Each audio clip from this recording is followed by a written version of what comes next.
और यह 2 टन की कार को 2 सेकंड में 60 मील प्रति घंटे की रफ्तार तक पहुंचा सकता है। इसका आरपीएम इतना जबरदस्त है कि सिर्फ अब केंद्रीय बल ही रोटर को फैलाना चाहता है। इलेक्ट्रिक वाहनों की दौड़ एक मैराथन होनी थी, लेकिन एलन मस्क ने इसे एक बेरहम दौड़ में बदल दिया है। जहां दूसरी कार या तो उस कार कंपनियां छोटी छोटी सफलताओं का जश्न मनाने में व्यस्त थीं, वहीं टेस्ला चुपचाप बंद दरवाजों के पीछे एक विशाल कार बना रही थी। एक ऐसी मोटर जो इतनी कुशल, इतनी जबरदस्त ताकतवर है कि हर दूसरी इलेक्ट्रिक कार एक अवशेष सी लगती है। जो कंपनियां कभी प्रतिस्पर्धा का सपना देखती थीं, अब हाँफ रही हैं, क्योंकि मस्क ने जो पेश किया है वह सिर्फ एक नवाचार नहीं है, यह एक चेतावनी है, प्रतियोगिता का एक शांत निष्पादन। लेकिन आखिर यह मशीन क्या है जो नियमों को बदल रही है? जानने की उत्सुकता है कि उसने यह कैसे किया और ड्राइविंग के भविष्य के लिए इसका क्या मतलब है। सीट बेल्ट लगा लो, अब शुरू होती है सवारी। वो मोटर जिसने सब कुछ बदल दिया। टेस्ला ने इलेक्ट्रिक मोटरों के मामले में पूरी तरह से नया मोड़ ले लिया है। सालों से वे इलेक्ट्रिक वाहनों की दौड़ में सबसे आगे रहे हैं, लेकिन इस बार उन्होंने कुछ और भी क्रांतिकारी किया है। मौजूदा डिजाइन को बेहतर बनाने के बजाय उन्होंने एक ऐसी उन्नत मोटर का अनावरण किया है जो शायद बाकी सब चीजों को पुराना बना दे। और यह 2 टन की कार को 2 सेकंड में 60 मील प्रति घंटे की रफ्तार दे सकती है।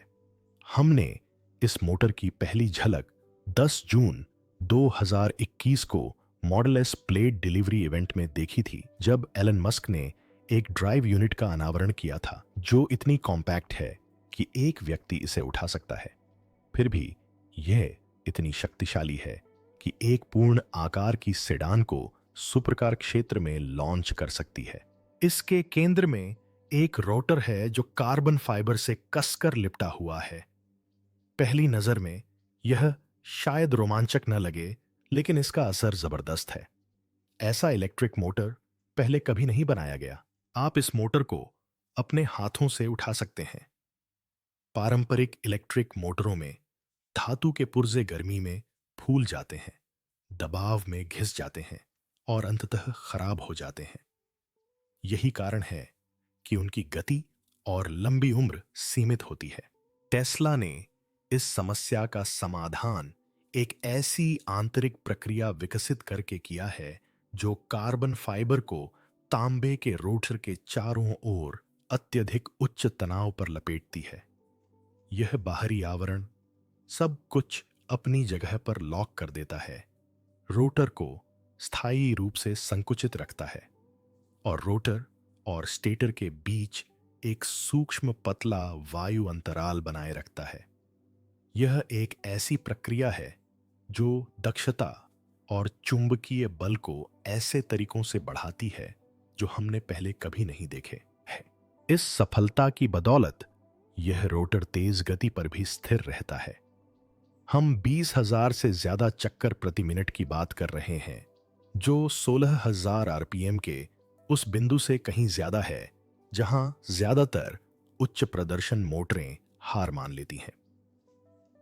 मोटर ट्रेंड ने परीक्षण के दौरान इन गतियों की पुष्टि की और पुष्टि की कि टेस्ला का नया डिजाइन अपनी पिछली पीढ़ी की तुलना में लगभग 25% तेज चलता है। इलेक्ट्रिक मोटर इंजीनियरिंग में एक अभूतपूर्व छलांग। इसका क्या मतलब है? एक ऐसी मोटर जो ज्यादा टॉर्क देती है, ज्यादा ठंडी रहती है, कम वजन वाली होती है और बिना ऊर्जा बर्बाद किए ज्यादा दबाव सहती है। यह कोई अपग्रेड नहीं है, यह बेशक इलेक्ट्रिक वाहनों के निर्माण की पूरी तरह से पुनर्कल्पना है। आरपीएम इतना अद्भुत है कि सिर्फ अब केंद्रीय बल ही रोटर को फैलाना चाहता है और टेस्ला ने प्रदर्शन पर ही ध्यान नहीं दिया। उन्होंने उत्पादन में भी महारत हासिल की।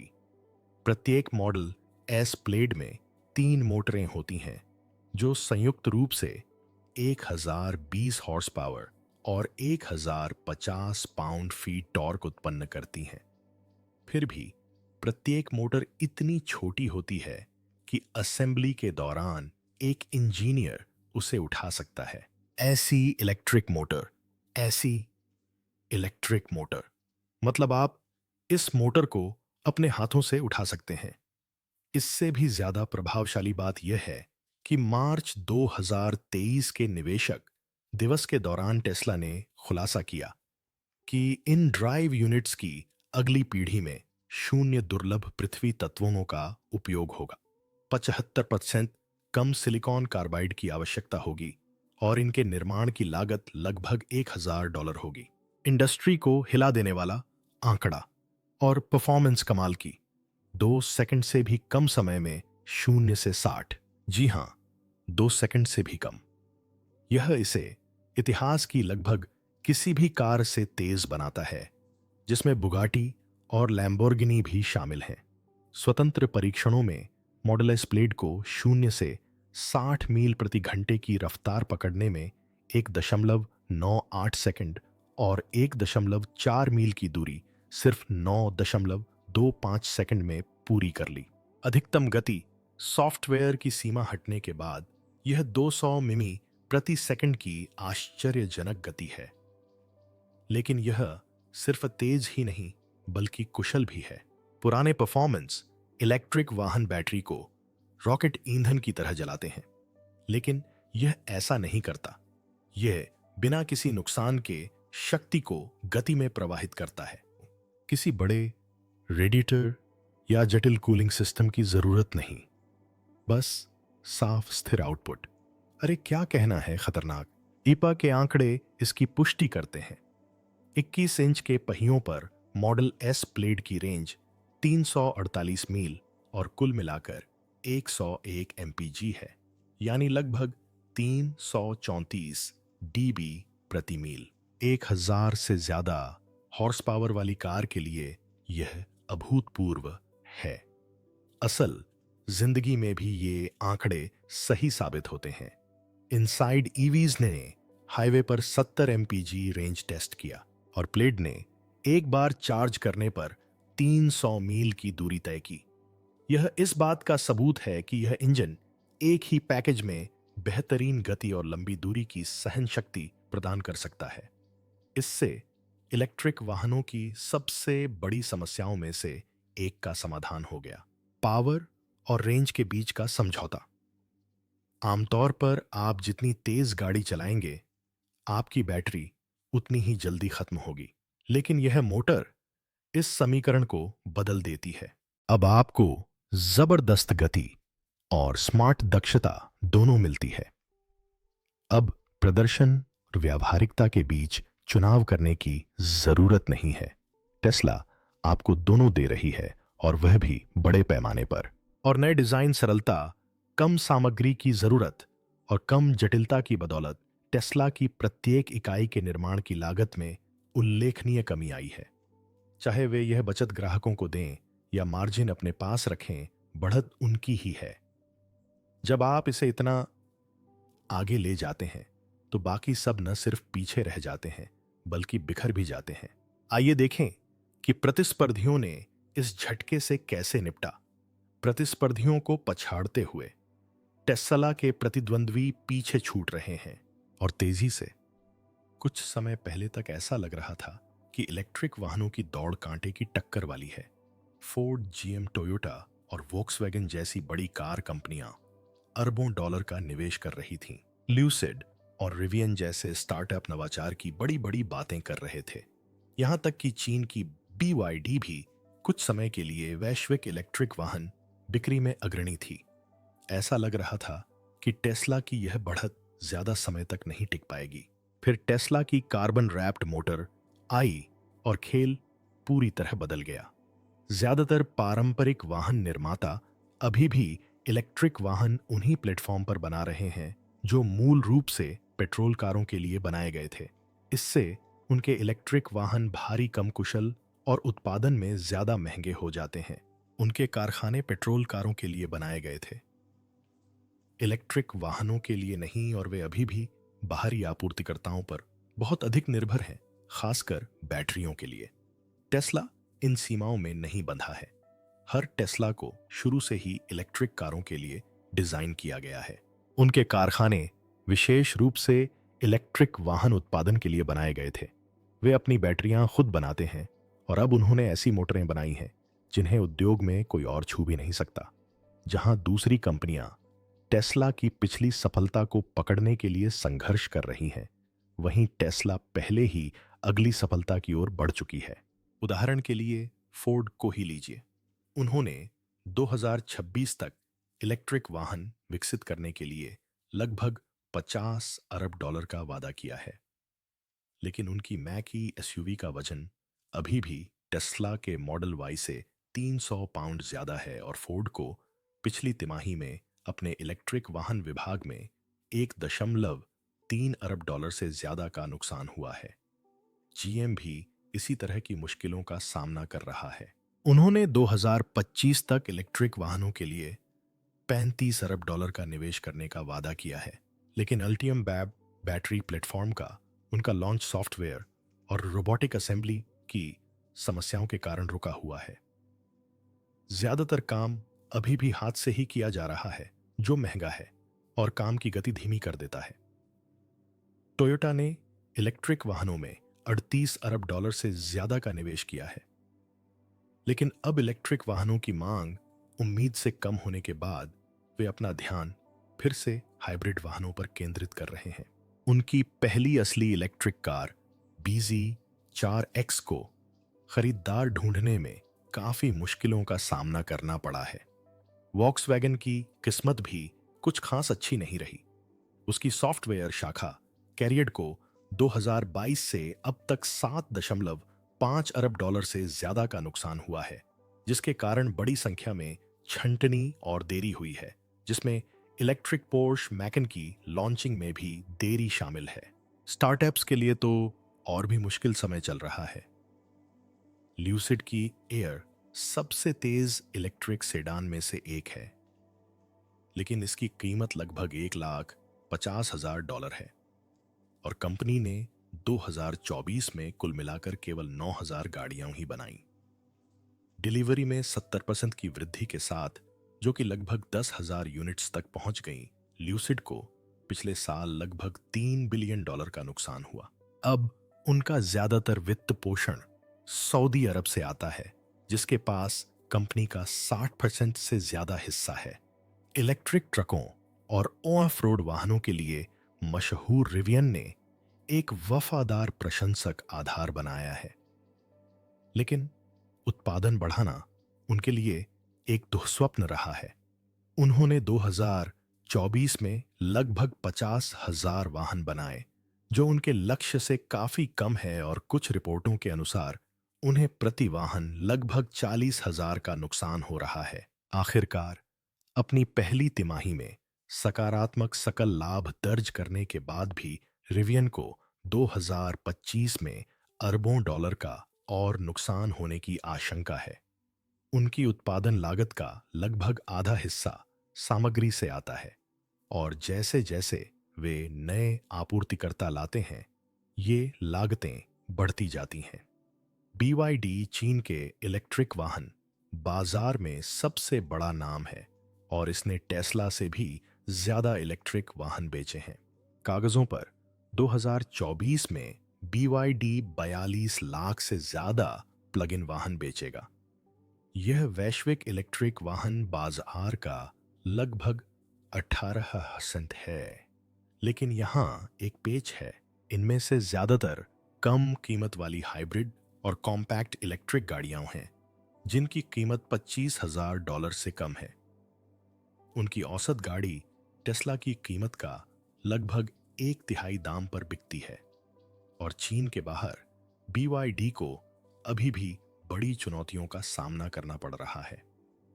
पिछले साल इसने केवल लगभग 2,40,000 कारों का निर्यात किया था और अब यूरोप और अमेरिका में बढ़ते व्यापार प्रतिबंधों का सामना कर रही है, जहां टैरिफ और नियम कड़े होते जा रहे हैं। लेकिन टेस्ला की असली ताकत सिर्फ मोटर या बैटरी नहीं है, बल्कि सॉफ्टवेयर है। टेस्ला का पूर्ण स्वचालित सिस्टम सचमुच बहुत आगे है। 2025 की शुरुआत तक इसे 3.6 अरब मील से ज्यादा की वास्तविक दुनिया में प्रशिक्षित किया जा चुका है। इसकी तुलना जनरल मोटर्स के सुपर क्रूज से करें, जिसने लगभग 30 करोड़ मील की दूरी तय की है। यह डेटा टेस्ला के एआई को एक ऐसी बढ़त देता है जो किसी और के पास नहीं है। वास्तविक दुनिया के ड्राइविंग फीडबैक के जरिए सिस्टम में लगातार सुधार होता रहता है और हर कुछ हफ्तों में अपडेट जारी किए जाते हैं। ज्यादातर दूसरी कंपनियां अभी भी सिमुलेशन या क्लोज्ड कोर्स टेस्टिंग पर निर्भर हैं, जिसका मतलब है सीखने की प्रक्रिया धीमी। टेस्ला अपने टेक्सास और नेवादा कारखानों में 4,680 बैटरी सेल भी बनाती है। ये घरेलू बैटरियां ज्यादा ऊर्जा घनत्व वाली, ज्यादा किफायती होती हैं और वाहन के बाकी हिस्सों के साथ ज्यादा सहजता से एकीकृत हो जाती हैं। ऐसा कुछ जो ज्यादातर प्रतिस्पर्धी अभी तक नहीं कर पा रहे हैं, क्योंकि वे एलजी या पैनासोनिक जैसे बाहरी आपूर्तिकर्ताओं पर निर्भर हैं। और फिर पैमाना भी है। टेस्ला सिर्फ उन्नत तकनीक ही नहीं बनाती, वह इसे किसी और की तुलना में ज्यादा तेजी से और ज्यादा कुशलता से बनाती है। इसका मतलब है बेहतर मार्जिन, तेज इनोवेशन और ग्राहकों तक ज्यादा निरंतर डिलीवरी। लेकिन टेस्ला तकनीकी प्रभुत्व तक ही सीमित नहीं रही। उन्होंने अपनी बराबरी का एक साम्राज्य खड़ा कर लिया। टेस्ला की वैश्विक शक्ति का खेल। टेस्ला सिर्फ बेहतर इलेक्ट्रिक कारें ही नहीं बना रही है, वह उन्हें ज्यादा स्मार्ट, तेज और किसी भी अन्य कंपनी की तुलना में ज्यादा जगहों पर इस्तेमाल कर रही है। ऐसा लग रहा है जैसे मैं पहले कभी इतनी साफ सुथरी जगह या फैक्ट्री में नहीं गई, जहां दूसरी कार निर्माता कंपनियां आपूर्ति श्रृंखला में देरी, बैटरी की कमी और पुरानी उत्पादन लाइनों से जूझ रही हैं। वहीं टेस्ला अलग तरीके से काम कर रही है। यह दुनिया भर में साहस और आक्रामकता के साथ विस्तार कर रही है। टेस्ला इलेक्ट्रिक वाहन बाजार के विकसित होने का इंतजार नहीं कर रही है, यह बाजार के भविष्य को आकार दे रहा है। वैश्विक स्तर पर इस पहल की शुरुआत चीन पर एक साहसिक दांव लगाने से हुई। शंघाई में टेस्ला की गीगा फैक्ट्री एक खाली जमीन के टुकड़े से 1 साल से भी कम समय में पूरी तरह से चालू कार प्लांट में तब्दील हो गई। आज यह सालाना 750,000 से ज्यादा मॉडल 3 और मॉडल वाई गाड़ियां बनाती है। इससे भी ज्यादा खास बात क्या है, टेस्ला पूरी फैक्ट्री की मालिक है, जो चीन में विदेशी कार निर्माताओं के लिए लगभग अनसुनी बात है। कोई संयुक्त उद्यम नहीं, कोई स्थानीय साझेदार नहीं, बस पूरा नियंत्रण और कुल मुनाफा। वहां से विस्तार पश्चिम की ओर बढ़ा। 2022 की शुरुआत में गिगा फैक्ट्री बर्लिन चालू हो गई। कुछ ही साल बाद इसने 5 मॉडल वाई, यानी हर हफ्ते लगभग 5 गाड़ियां बना ली, जो पास में स्थित वॉक्सवैगन की अपनी इलेक्ट्रिक कार फैक्ट्री से भी आगे निकल गई। अमेरिका में टेस्ला ने टेक्सास को एक विनिर्माण दिग्गज में बदल दिया है। ऑस्टिन स्थित गीगा फैक्ट्री में अब तक 4 से ज्यादा गाड़ियां बन चुकी हैं। यह विशाल गीगा प्रेस मशीनों का इस्तेमाल करके सालाना 3.75 गाड़ियां बनाने में सक्षम है। ये मशीनें 2 मिनट से भी कम समय में कार के फ्रेम के पूरे हिस्से को ढाल सकती हैं। ऑनेस्टिन और कैलिफोर्निया के मूल फ्रेमंट प्लांट के बीच टेस्ला की अब अकेले अमेरिका में ही लगभग 10 लाख यूनिट उत्पादन क्षमता है। लेकिन एलन मस्क की गति धीमी नहीं पड़ रही है। उत्तरी मेक्सिको में टेस्ला ने मोंटेरे के पास एक बिल्कुल नए गीगा फैक्ट्री के लिए जमीन सुरक्षित कर ली है। मस्क ने कहा, आज की सबसे महत्वपूर्ण घोषणा यह है कि हम मेक्सिको में एक गीगा फैक्ट्री बनाने जा रहे हैं। इस योजना में 10 अरब डॉलर तक का निवेश और 20,000 से ज्यादा नौकरियां पैदा करने की योजना है। अगर सब कुछ योजना के मुताबिक रहा तो 2026 तक उत्पादन शुरू हो सकता है। साथ ही टेस्ला चुपचाप नए क्षेत्रों में कदम रख रही है। 2024 की शुरुआत में इसने चिली के सैंटियागो में अपना पहला दक्षिण अमेरिकी स्टोर खोला। और यह सिर्फ एक शोरूम नहीं है, यह एक पूर्ण सेवा केंद्र है जिसमें एक सर्विस सेंटर और सुपरचार्जर भी हैं। अगला पड़ाव सऊदी अरब है। अप्रैल 2025 में टेस्ला ने रियाद में एक प्रमुख स्टोर और सर्विस सेंटर लॉन्च किया और जेद्दा और दमाम में और भी स्टोर खोलने की योजना है। यह एक रणनीतिक कदम है जो सऊदी अरब के विजन 2030 के बिल्कुल अनुरूप है। एक राष्ट्रीय लक्ष्य जिसका लक्ष्य राजधानी में कम से कम 1/3 कारों को इलेक्ट्रिक बनाना है। टेस्ला ने सिर्फ और कारखाने नहीं बनाए, उन्होंने वो चीज बनाई जिसकी हर इलेक्ट्रिक कार को जरूरत होती है। और कोई भी सही नहीं हुआ। टेस्ला की सुपरचार्जर क्रांति। यही वजह है कि टेस्ला ड्राइवर अब सड़क यात्राओं को लेकर तनाव में नहीं रहते, जबकि कई दूसरे इलेक्ट्रिक वाहन मालिक अभी भी ऐप्स एडेप्टर और खराब चार्जर्स से जूझ रहे हैं। टेस्ला ड्राइवरों के लिए यह आसान है, प्लग लगाओ और चल पड़ो। इस तरह का आत्मविश्वास यूं ही नहीं आया। यह एक दशक लंबी बढ़त का नतीजा है जो टेस्ला को चुपचाप वैश्विक इलेक्ट्रिक वाहन क्षेत्र में अपना दबदबा बनाने में मदद कर रहा है। 2012 में जब ज्यादातर कार कंपनियां अभी भी इलेक्ट्रिक वाहनों को विज्ञान परियोजनाओं की तरह ही देखती थीं, टेस्ला पहले से ही सुपरचार्जर नामक एक तेज चार्जिंग नेटवर्क बना रही थी। शुरुआत में यह शुरुआती अपनाने वालों के लिए एक अच्छा बोनस लग रहा था, लेकिन आज यह कहीं ज्यादा शक्तिशाली हो गया है। 2025 की शुरुआत तक टेस्ला के दुनिया भर में 7,100 से ज्यादा सुपरचार्जर स्टेशन और 6,700 से ज्यादा व्यक्तिगत स्टॉल होंगे, किसी भी अन्य फास्ट चार्जिंग नेटवर्क से कहीं ज्यादा। और ये आपके आम चार्जिंग पॉइंट नहीं है, इनकी विश्वसनीयता बेजोड़ है। पहली बार टेस्ला अपने अमेरिकी नेटवर्क के कुछ हिस्सों को दूसरे ब्रांड्स के इलेक्ट्रिक वाहनों के लिए खोल रही है। अप टाइम 99.7% का शानदार अनुभव, यानी आप गाड़ी रोकेंगे, प्लग लगाएंगे और गाड़ी चला देंगे। कोई मशीन खराब नहीं होगी, कोई ग्राहक सेवा कॉल नहीं, QR कोड स्कैन करने की जरूरत नहीं, यह बस काम करता है। पिछले कुछ सालों में टेस्ला ने इस अनुभव को और भी बेहतर बना दिया है। मौजूदा V3 सुपरचार्जर 250 TWh तक की शक्ति प्रदान करते हैं। यह आपको केवल 15 मिनट में 200 मील से ज्यादा की रेंज देने के लिए पर्याप्त है।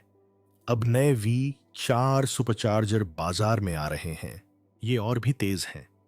325 kWh तक की power, 3T3 air built in CCS adapter भी हैं ताकि गैर टेस्ला कारें भी इनका इस्तेमाल कर सकें। उन्होंने क्रेडिट कार्ड रीडर भी जोड़े हैं, जो उन ड्राइवरों के लिए बहुत बड़ी बात है जो टेस्ला ऐप का इस्तेमाल नहीं करते। बिल्कुल सही, गैर टेस्ला कंपनियों का आधिकारिक तौर पर स्वागत है। सालों तक सुपरचार्जर नेटवर्क सिर्फ टेस्ला का ही था, लेकिन 2023 में कुछ बड़ा बदलाव आया। टेस्ला ने अमेरिकी सरकार के साथ एक समझौता किया। इसके तहत संघीय NEVI फंडिंग के बदले में 2024 के अंत तक सभी इलेक्ट्रिक वाहनों के लिए कम से कम 700 चार्जिंग स्टेशन खोले जाएंगे। इसमें प्रमुख राजमार्गों पर 3,500 नए और मौजूदा सुपरचार्जर शामिल हैं।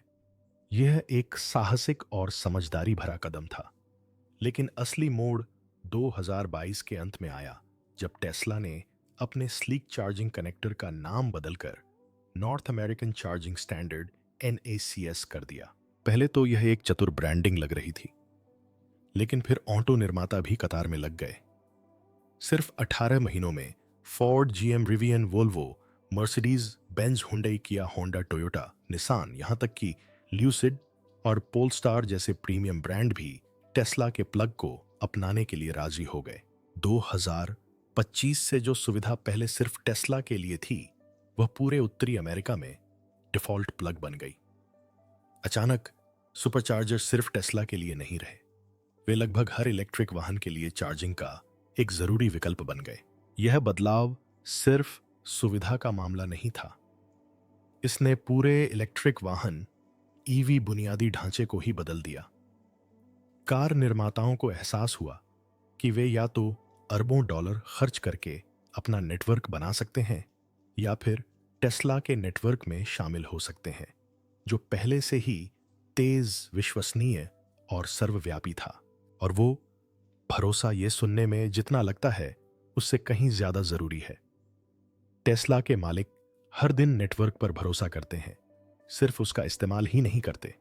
अब ज्यादा इलेक्ट्रिक वाहन उन्हीं चार्जर का इस्तेमाल कर रहे हैं, इसलिए टेस्ला को हर उस गैर टेस्ला से कमाई हो रही है जो प्लग इन करता है। विश्लेषकों का मानना है कि 2028 तक अमेरिका में होने वाले सभी सुपरचार्जिंग सत्रों में से 1/3 गैर टेस्ला वाहनों की हिस्सेदारी हो सकती है। फिलहाल केवल फोर्ड ईवी ही टेस्ला सुपरचार्जर का इस्तेमाल कर सकते हैं, लेकिन इस साल के अंत में रिवियन के भी इसमें शामिल होने की उम्मीद है। यह एक बिल्कुल नया बिजनेस मॉडल है, एक ऐसा वीडियो जहां हर चार्ज, चाहे गाड़ी कोई भी चला रहा हो, कमाई में बदल जाता है। देखने के लिए शुक्रिया। मिलते हैं हमारे अगले वीडियो में।